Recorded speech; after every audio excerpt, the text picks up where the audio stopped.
So, welcome back to another episode in our series on Agile portfolio management. And for today's topic, we're discussing Agile portfolio management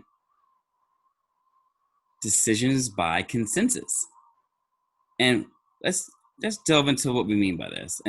In a lot of organizations, instead of there being a small group of people or even one person who's in charge of making Agile portfolio management decisions, there is a whole group of people, a large group, and they decide everything by consensus. And so what we like to do is touch upon what happens when you're in an organization that does everything by consensus. So Rhonda, why don't you start us off? What happens when you are actually having everything working by consensus?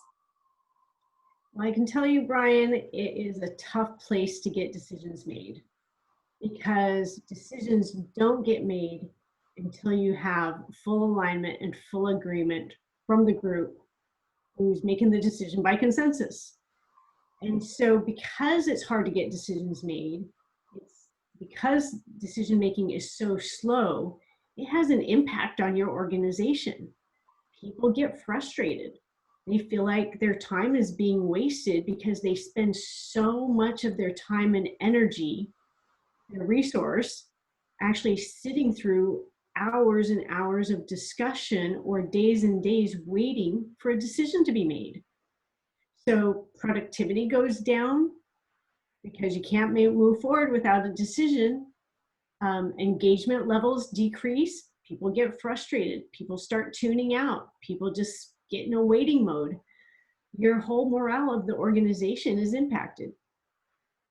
You know, I think I just read one of those chaos reports recently, and it talked about the biggest determinant of the success of an organization was decision latency. Like, how long does it take you to make these decisions?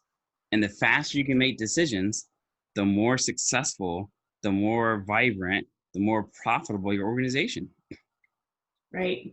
The biggest indicator that these reports are showing, the biggest indicator of success of a company or an organization is the ability to make fast decisions. So, And decision by consensus generally isn't going to get you there. why? And here's what's insidious about this: if you start practicing decision by consensus at the top, you're modeling behavior that permeates the rest of the culture. So the rest of the organization is affected and they start slowing down their decision making also. That's right. So if you're at the top and you're finding things are slowing down and all of a sudden lots of decisions are having to come up to you, you have to look at, have you created a culture of decision by consensus? Because what happens is you have two options in this environment. Either you wait for the decision to be made, Mm-hmm. and if you're somebody who wants to get that stuff done, that could be a long time to wait. You may never get a decision. So you're thinking, I need to get something done. I need a decision. So to get the decision made, you have to go to the top in order to get a decision that the organization will respond to.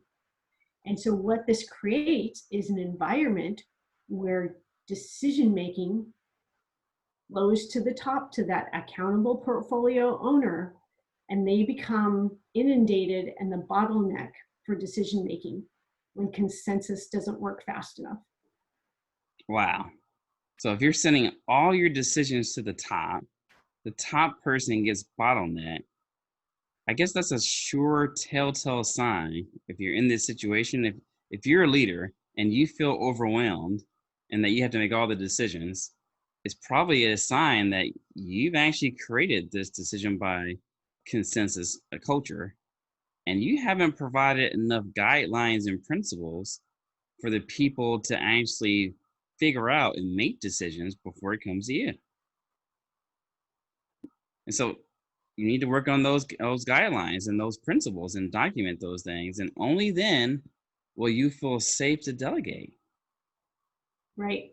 When you created clear guidelines based on your strategy, you've created clear guidelines for decision makings at all the various levels of the work structure.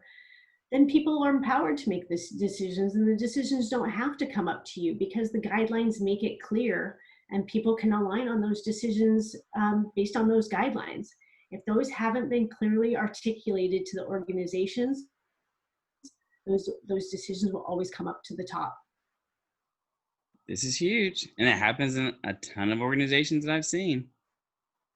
So, hey, I'd like to thank you, Rhonda, for informing us of this, and let's end it here. We'll catch everyone later for the next video.